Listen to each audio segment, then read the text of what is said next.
नमस्ते, welcome back.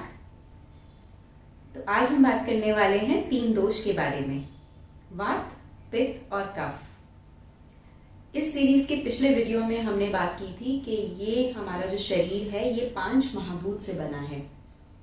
पृथ्वी, जल, अग्नि, वायु और आकाश। तो अब ये 3 दोष क्या हैं?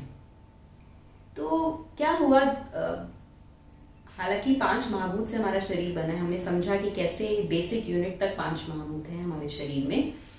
बट हमें बाद में लगा, ये रियलाइज हुआ कि अगर देखा जाए इसको मोटी मोटी तौर पे, तो 5 महाभूत को हम आराम से नैरो करके 3 दोष में कन्वर्ट कर सकते हैं। वो कैसे? अब आप देखेंगे कि जो हवा है, जो वायु महाभूत है, वो आकाश के बिना नहीं रह सकती। हवा को कोई ना कोई स्पेस चाहिए ट्रैवल करने के लिए, तो इसलिए हम वायु और आकाश महाभूत को एक साथ रख देते हैं और उससे बनता है वात। तो वात दोष is nothing but a combination of air and space element. अब हम बात करते हैं कफ की। कफ बना है पृथ्वी और जल महाभूत से, क्योंकि अगर आप देखें तो जल को हमेशा कोई ना कोई एक बेस चाहिए होता है रिटेन रखने के लिए अपने आप को, तो वो पृथ्वी के बिना नहीं रह सकता है। और पृथ्वी भी आप देखेंगे उसमें हमेशा कुछ ना कुछ अंश जल का जरूर होता है। पृथ्वी कभी 100% ड्राई नहीं होती। तो ये पृथ्वी और जल का महाभूत को मिला दिया और इससे बन गया हमारा कफ दोष। अभी आप इसको सुपरफिशियल समझ लीजिए, उसके बाद हम लोग इसकी डीप में चर्चा करेंगे। और जो पित्त महाभूत है वो है अग्नि और जल।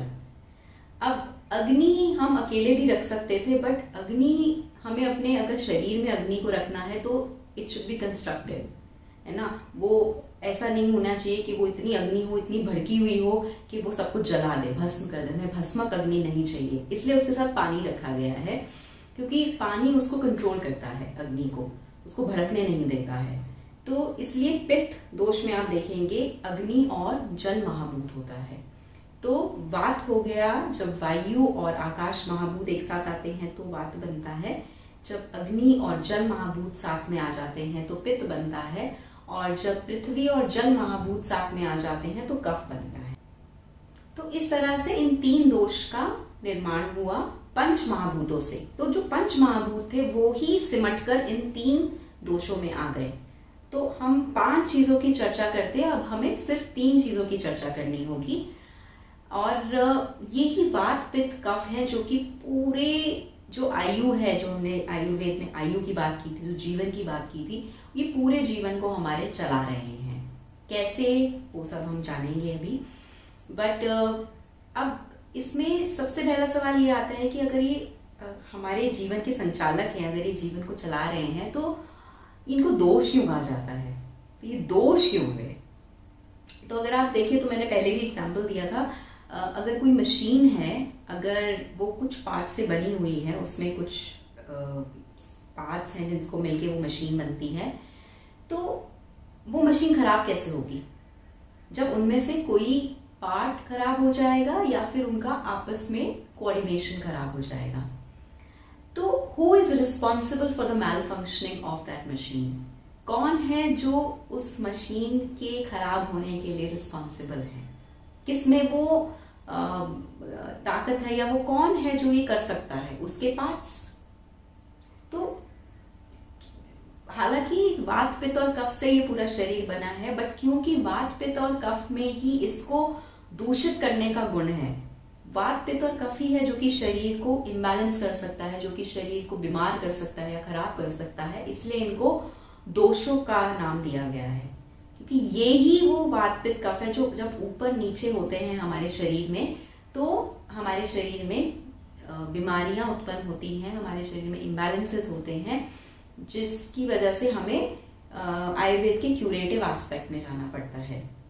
और आयुर्वेद का जो प्रिवेंटिव एस्पेक्ट है, जिसमें हमने बात की थी स्वस्थस्य स्वास्थ्य रक्षणम, उसमें भी हमारा यही मकसद होता है कि हम इन वात, पित्त और कफ का अपने शरीर में तालमेल बना के रखें। तो यही पूरा एक लॉजिक है आयुर्वेद के पीछे कि वात, पित्त और कफ को हम एक बैलेंस में रखें तो वो हेल्थ है, जैसे ही वो इम्बैलेंस हुए तो वो बीमारी है, और उस इम्बैलेंस से वापस बैलेंस में हम ले आए तो वो हेल्थ हो गई वापस। तो अब इसको और बारीकी से समझते हैं कि अब हम एक एक वात पित्त कफ उठाते हैं और समझते हैं कि ये हैं क्या। तो जैसे कि हमने अभी देखा कि वात है हवा, वायु और आकाश महाभूत। तो अब हम इन्हीं महाभूत की प्रॉपर्टीज में जाएंगे और इनके कॉरस्पॉन्डिंग जो दोष है उसकी प्रॉपर्टीज को समझेंगे और देखेंगे कि ये हमारे बॉडी में क्या फंक्शन करते हैं। तो वात बना है हवा और आकाश महाभूत, वायु और आकाश महाभूत से। तो जो काम हवा का, वायु का इस यूनिवर्स में है, एक तरह से वही काम उसका हमारी बॉडी में होना चाहिए। तो हम इसको सिंपली समझते हैं कि हवा का क्या काम होता है। अगर आप देखें तो हवा यूनिवर्स में बाहर क्या कर रही है, तो जैसा कि मैंने पहले भी बताया था कि हवा का सबसे इम्पोर्टेंट काम होता है एक जगह से दूसरी जगह किसी चीज को मूव करना। तो मूवमेंट सबसे इम्पोर्टेंट फंक्शन है वायु महाभूत का, और वो ही सबसे इम्पोर्टेंट फंक्शन है वात का हमारे शरीर में, मूवमेंट। तो किसी भी तरह की मूवमेंट जो हो रही है हमारी बॉडी में, तो अगर मैं अपने हाथ को ऐसे उठा रही हूँ, ऐसे कर रही हूँ, बोल रही हूँ, तो कुछ भी जो मूव कर रहा है मेरे शरीर में, मीनिंग सारी जो वॉलेंट्री और इनवॉलेंट्री एक्शंस हो रहे हैं वो वात की वजह से हो रहे हैं। अब हम समझते हैं कि सारे एक्शंस, वॉलेंट्री और इनवॉलेंट्री एक्शंस हमारे नर्वस सिस्टम से होते हैं। तो अगर मुझे ये हाथ उठाना है तो मेरे ब्रेन से एक सिग्नल आएगा मेरे हाथ पे और तब वो हाथ उठेगा। तो वो जो सिग्नल आता है वो ब्रेन से मेरे हाथ तक कैसे पहुंचता है। हमने समझा कि वायु के बिना, हवा के बिना कुछ भी मूव नहीं हो सकता। तो इट्स वेरी ऑब्वियस कि ये जो नर्व इम्पल्स हमारे ब्रेन से हैंड तक आ रही है, जो ये पूरा कंडक्शन सिस्टम है, नर्वस कंडक्शन सिस्टम, ये वायु महाभूत ही हमारे शरीर में करा रहा है। तो इस तरह से वात का मेन फंक्शन हो गया नर्व इम्पल्स को from one place to another उसको मूव करना, ब्रेन से हाथ में और मे बी हाथ से वापस ब्रेन में। तो ये जो हमारा नर्वस सिस्टम का पूरा कंट्रोल है ये वात के अंडर आता है। इसी तरह से और क्या मूव होता है हमारी बॉडी में? हमारी बॉडी में ब्लड मूव होता है, रक्त वो एक जगह से दूसरी जगह जाता है। तो हमारे हार्ट में जो जब पंप होता है ब्लड, तो वो सारे ऑर्गन में, बहुत सिंपल भाषा में समझा रही हूँ, बहुत टेक्निकलिटी में नहीं जाना चाहती, बहुत साइंस नहीं आपको समझाना चाहती, बायोलॉजी नहीं समझाना चाहती। जैसे आप रेगुलर समझते हैं अपने शरीर को, हम उसी भाषा में बात करेंगे, ठीक है। मैं यहाँ पे डॉक्टर वाली भाषा में आपसे बात नहीं करूंगी। तो हम क्या समझते हैं कि हमारे जब दिल धड़कता है तो उसमें से जब ब्लड निकलता है, रक्त, वो सारी बॉडी में स्प्रेड होता है, और इसी तरह से फिर सब शरीर के पार्ट से जो गंदा खून है वो वापस हार्ट में आता है। तो अगेन ये एक और मूवमेंट है जो बॉडी में हो रही है। तो ये दूसरा फंक्शन है वात का, बॉडी में ब्लड का सर्कुलेशन कराना और वापस जो वेन्स हैं उनके थ्रू ब्लड को वापस लाना। तीसरा फंक्शन मूवमेंट का हमारी बॉडी में होता है वेस्ट को बाहर निकालना। तो जो एक्सक्रीटरी सिस्टम है हमारी बॉडी का, बिकॉज अगर हवा नहीं सही तरह से काम करेगी तो वेस्ट मूव नहीं होगा। तो कुछ भी मूव करना है हमारी बॉडी में, I hope it's getting very simple for you, but simple बनता जा रहा है। ये मूवमेंट से रिलेटेड जो कुछ है वो वात है। तो हमने देखा नर्व इम्पल्स, हमने देखा ब्लड सर्कुलेशन, इसमें आगे आपका न्यूट्रिशन भी जो एक जगह से दूसरी जगह पहुंचेगा ब्लड के थ्रू पहुंचता है।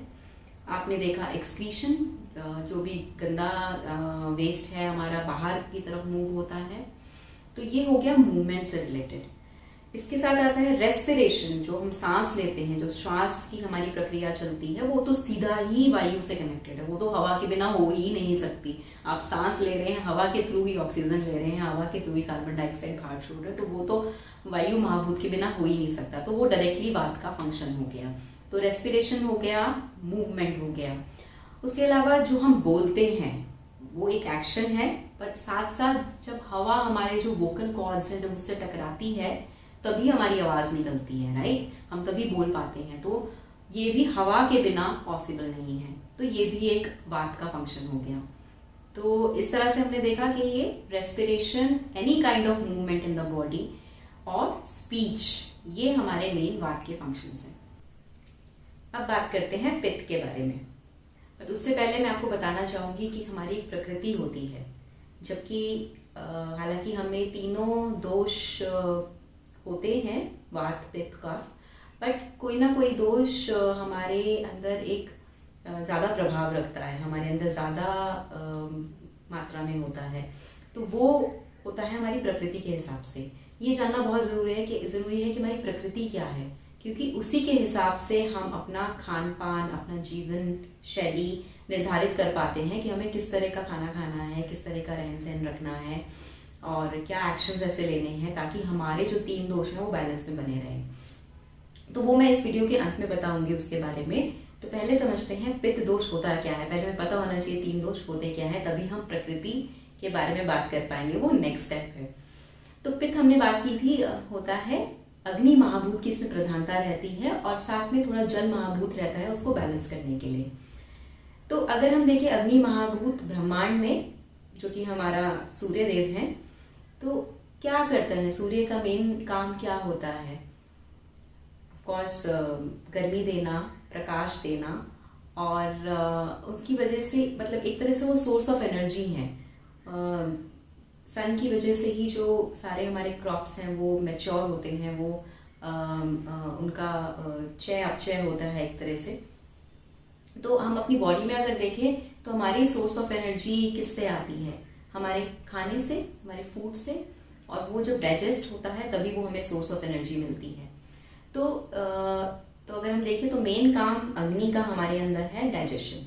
हम ये समझते हैं कि पाचन क्रिया जो है वो अग्नि महाभूत की वजह से होती है और पित्त दोष उस डाइजेशन प्रोसेस को कराता है। और साथ में मेटाबॉलिज्म, मतलब जब वो खाना बन गया, वो न्यूट्रिशन में कन्वर्ट हो गया, तो वो पूरी बॉडी में उसको पहुंचाना, वो मेटाबॉलिज्म होता है। तो वो भी हमारा पित्त दोष करता है। सो मेन काम पित्त दोष का है डाइजेशन, मेटाबॉलिज्म। उसके साथ साथ जैसा कि हमने कहा गर्मी अग्नि महाभूत का मेन काम होता है, तो हमारी बॉडी में टेम्परेचर को रेगुलेट करना, तो एक टेम्परेचर बनाए रखना हमारी बॉडी में, वो पित्त दोष का काम होता है। इसके साथ साथ कोई भी जो हमारी बॉडी में पिगमेंटेशन होता है या कोई कलर आता है किसी भी चीज़ में, चाहे अगर हम वो देखें स्किन का कलर, चाहे हम देखें हमारे बाइल में जो कलर होता है, या हम देखें जो हमारे स्टूल का कलर होता है, वो सब जो कलर प्रोडक्शन होती है वो भी पित्त दोष का काम होता है। तो क्योंकि हम बाहर भी जो हम कलर्स देख पाते हैं वो एक तरह से सन की लाइट की वजह से ही हम लोग कलर्स देख पाते हैं, कैसे लाइट रिफ्लेक्ट हो रही है, हम उसी वजह से हम इस रूप को धारण कर पाते हैं जो बाहर का है। तो इसी तरह हमारे अंदर जो रूप है वो पित्त दोष से आता है। तो रूप के साथ साथ तो हमारा जो विजन है, जैसे हम भी जो देख पा रहे हैं, जो आईज के थ्रू जो देख पा रहे हैं, वो पित्त दोष ही करवाता है। तो ये भी एक विजन जो है वो एक मेन इंपॉर्टेंट फंक्शन है पित्त दोष का। तो हमने देखा डाइजेशन, मेटाबॉलिज्म, पिगमेंटेशन, विजन और द होल हार्मोनल सिस्टम। जो हार्मोन्स हमारी बॉडी में, आप जानते होंगे बहुत तरह के हार्मोन्स हैं हमारी बॉडी में जो बहुत सारे फंक्शंस करा रहे हैं, तो वो सारे हार्मोन्स की रेगुलेशन भी पित्त दोष का काम होता है। तो हमने वात दोष कवर कर लिया, हमने पित्त दोष कवर कर लिया। मैं कोशिश कर रही हूँ इसको अपना स्पीड थोड़ा धीरे भी रखूँ, और साथ साथ क्योंकि बहुत कुछ है कवर करने के लिए, तो थोड़ा सा इतना स्लो भी ना हो जाए कि हम कवर ही ना कर पाए। तो हम please do let me know in comment section अगर आपको लग रहा है कि मैं बहुत जल्दी बता रही हूँ या फिर बहुत स्लो जा रही हूँ। तो मेन मकसद हमारा है कि आपको ये ज्ञान लेना है, तो हमारा मकसद क्लियर है, तो मैं उस मकसद पे खरी उतरनी चाहिए। तो ये हुआ पित्त दोष के बाद। हाँ, और पित्त दोष हमारे अंदर भूख और प्यास को भी रेगुलेट करता है। तो कितना हमें भूख लग रही है, प्यास लग रही है, उसको भी वो पित्त दोष ही रेगुलेट करता है। तो अब बात करते हैं कफ दोष के बारे में। तो कफ में पृथ्वी महाभूत की प्रधानता रहती है और जल उसको सपोर्ट करता है। तो अगर आप देखें पृथ्वी ब्रह्मांड में क्या करती है, पृथ्वी एक तरह से एक ठहराव लाती है, एक स्टेबिलिटी लाती है, एक शेप देती है, एक स्ट्रक्चर देती है। आप एक तरह से देख पाते हैं फॉर्म को। तो कोई भी चीज जो एक फॉर्म लेती है वो पृथ्वी महाभूत की वजह से लेती है, नहीं तो वो हवा और वायु महाभूत की वजह से, स्पेस की वजह से वो सब जगह फैल जाएगी, वो सब इधर उधर हो जाएगा। तो पृथ्वी उसको समेट के रखती है एक जगह पे। तो अगर हम अपने शरीर में देखें तो हमारे पूरे शरीर का जो स्ट्रक्चर है, जो एक एक एक स्केलेटल सिस्टम है, जिसमें मसल्स हैं, जॉइंट्स हैं, लिगामेंट्स हैं, ये सब सारे ऑर्गन्स हैं, तो ये सब काम पृथ्वी और जल महाभूत मिलकर करते हैं। मीनिंग ये कफ दोष का काम होता है कि बॉडी को एक शेप देना, एक स्ट्रक्चर देना, उसमें मसल्स बनाना। इसके साथ साथ अगर आप देखें, जब मिट्टी में हम थोड़ा सा पानी मिला देते हैं, जो क्ले होती है, जो गीली क्ले, वो कैसी होती है, थोड़ी स्टिकी सी, थोड़ा सा जैसे ल्यूब्रिकेंट होता है, एक जो एक चिपका चिपा पदार्थ होता है, उस तरह का बन जाता है। तो हमारे शरीर में भी बहुत जगह आपने सुना होगा कि हमारे जॉइंट्स के बीच में एक फ्लूइड होता है जो कि हेल्प करता है ताकि जॉइंट मूव कर सके। इसी तरह हमारे ब्रेन में भी एक फ्लूइड होता है, हार्ट में भी फ्लूइड होता है। हमारा सलाइवा, जो हमारा सलाइवा है माउथ में, जिससे डाइजेशन होता है, तो ये सब जो इस तरह के ल्यूब्रिकेंट फ्लूइड हैं, वो सब कफ दोष होते हैं हमारे शरीर में। तो हमने देखा कि कैसे हमारी बॉडी में ये वात, पित्त और कफ ऑलमोस्ट सारे फंक्शंस कंडक्ट कर रहे हैं। इनके बिना कुछ नहीं हो सकता। इन्हीं का ही ये तालमेल है, इन्हीं का ही ये कार्य है कि ये सब कुछ हमारी बॉडी में करवाते हैं। तो जैसे 3 बेसिक कलर्स होते हैं, बट उससे कितने सारे कलर्स बन जाते हैं। उसी तरह कहने को ये 3 है, बट ये वो 3 स्ट्रॉन्ग पिलर्स हैं जो कि जिनके ऊपर सब कुछ बिल्टअप होता है। तो अब फिर से वही सवाल आता है कि अब हम करें क्या इस इंफॉर्मेशन का। ठीक है, हमारे अंदर वात, पित्त, कफ दोष है, ये करा रहा है, पित्त ये करा रहा है, कफ ये करा रहा है, तो फिर क्या, राइट? तो अगर हम इसको समझना चाहें, ये बहुत इंटेलिजेंट व्यू होगा कि अगर कोई मशीन सपोज करिए 100 पार्ट से बनी हुई है, उसमें मतलब 100 तरीके के पुर्जे हैं, और एक मशीन है जो सिर्फ 3 पार्ट से बनी हुई है, तो किसको समझना ज्यादा आसान होगा? हाँ, जाहिर सी बात है कि जिसमें 3 पुर्जे हैं उसको समझना ज्यादा आसान होगा। तो ये सिर्फ एक आसान बनाने का एक जरूरी, मैं इसको ऐसे समझती हूँ कि मेरे लिए आसान हो गया, रादर देन मैं सब कुछ समझूंगी क्या है, ये कहाँ पे क्या बीमारी है, क्या है, कौन से सिस्टम की बीमारी है, रादर देन मैं इसको अगर सिर्फ वात, पित्त, कफ की भाषा में समझ लूँ, तो मेरे लिए बड़ा आसान हो गया है ये समझना कि क्या प्रॉब्लम है। और इसका एक और फायदा हो गया कि अगर 3 ही पुर्जे हैं तो यही 3 पुर्जे खराब होंगे और हमें इन्हीं 3 पुर्जों को ठीक करना होगा, इन्हीं 3 पुर्जों को ठीक रखना है और इन्हीं 3 पुर्जों को ठीक करना है। सो सब कुछ सिमट के बहुत इजी हो गया, बहुत सिंपल हो गया। तो जैसे कि मैंने पहले भी एग्जांपल दिया था कि अगर हमें पता है कि प्लांट को सनलाइट चाहिए होती है, पानी चाहिए होता है, हवा चाहिए होती है, स्पेस चाहिए होती है, मिट्टी चाहिए होती है, खाद चाहिए होती है, तो हम उसको बड़े आसानी से उसके कंफर्ट के हिसाब से, उसके बेनिफिट के लिए हम उसको एडजस्ट कर सकते हैं। तो हमें जब समझ आ जाता है कि ये 3 फोर्सेस हैं, ये 3 बायो एनर्जीज हैं जो हमारे अंदर काम कर रही हैं, तो इनको जब हम इसको अच्छी तरह समझ जाते हैं तो इनका ऑपरेशन सब हमें समझ में आ जाता है अपने अंदर।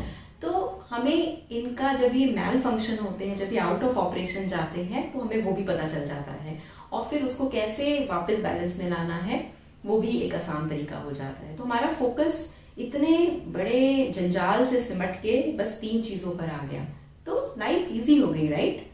सो ये मकसद, मैं इसको इस तरह से देखती हूँ कि व्यू बहुत सिंपल हो गया अपने आप को देखने का। सो इसी के साथ, जैसे कि मैंने वीडियो के बीच में बात किया था कि हमारी एक प्रकृति होती है कि हमारे अंदर ये सारे दोष काम कर रहे हैं, हमें सब कुछ, हमारा रेस्पिरेशन भी हो रहा है, हमारा डाइजेशन भी हो रहा है, और हमारी बॉडी को स्ट्रक्चर भी मिला हुआ है। सो वात, पित्त, कफ, दोष सब कुछ काम कर रहा है, बट हमारे अंदर किसी ना किसी दोष की प्रधानता रहती है, और जिसके हिसाब से हमारी प्रकृति डिसाइड होती है, जिसको हम बॉडी कॉन्स्टिट्यूशन कहते हैं। इसके बारे में मैं डिटेल में बात करूंगी अपनी नेक्स्ट वीडियो में, बट उससे पहले आपके लिए एक फन सा क्विज है जो कि मैं इस वीडियो के डिस्क्रिप्शन बॉक्स में एक लिंक दे रही हूँ। वो क्विज है, आप उसमें 15 क्वेश्चंस हैं, 15 सवाल हैं, और उसके 3 ऑप्शंस हैं। उनके साथ है वात, पित्त और कफ, 3 ऑप्शन है। हर सवाल, एक सवाल 3 जवाब।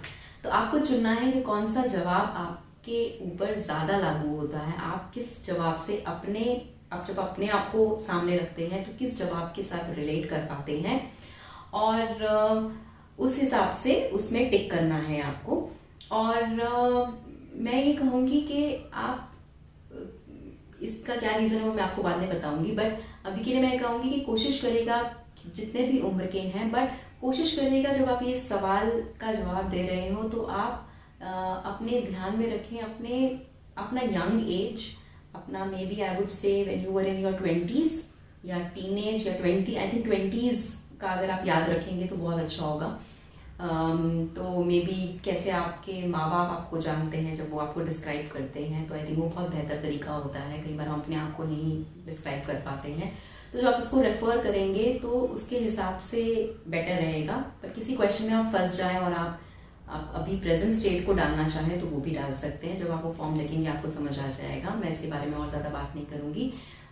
तो ये फॉर्म आप इस लिंक पे जाएंगे तो आप इसका प्रिंट आउट भी निकाल सकते हैं, या फिर आप उसको देखकर अपना हैंड रिटन वर्जन भी क्रिएट कर सकते हैं। आपके ऊपर, आप जैसे कंफर्टेबल हो। तो अभी के लिए ये बहुत बेसिक सी इन्फॉर्मेशन मैंने आपको 3 दोष के बारे में दे दी है कि ये 3 बायो एनर्जीज हैं जो कि हमारी पूरी बॉडी को कंट्रोल करती हैं। पूरी बॉडी को, आई वुड से not control, I don't like this word, but it's more about, ये बॉडी को चलाती है, हमारी पूरा संचालन करती है हमारे शरीर का। और ये ही जब आउट ऑफ बैलेंस चली जाती हैं, जब ये ही बिगड़ जाती हैं तो ये दोष हो जाती हैं, और फिर ये हमारे अंदर रोग का कारण होती है। तो इसी के साथ मैं आपको अगले वीडियो में मिलूंगी। जैसा कि मैंने कहा, ये सीरीज है वात पित्त कफ दोष की नॉलेज के बारे में। तो तीसरी वीडियो में हम बात करेंगे प्रकृति की, द बॉडी कॉन्स्टिट्यूशन, जो ये वात पित्त कफ दोष मिलके हम सब में बनाते हैं और हम सबको यूनिक बनाते हैं। तो हम फाइंड आउट करेंगे जो पति पत्नी में झगड़े होते हैं कि तुम्हें कुछ ज़्यादा ही गर्मी लगती है, मुझे तो गर्मी नहीं लगती, फाइंड आउट करेंगे क्यों होता है ऐसा। स्टिल देन अपना ख्याल रखिए, और ये जो हमने जर्नी साथ में शुरू करी है इसमें उत्साह बनाए रखिए। मैं जल्दी मिलूंगी। नमस्ते।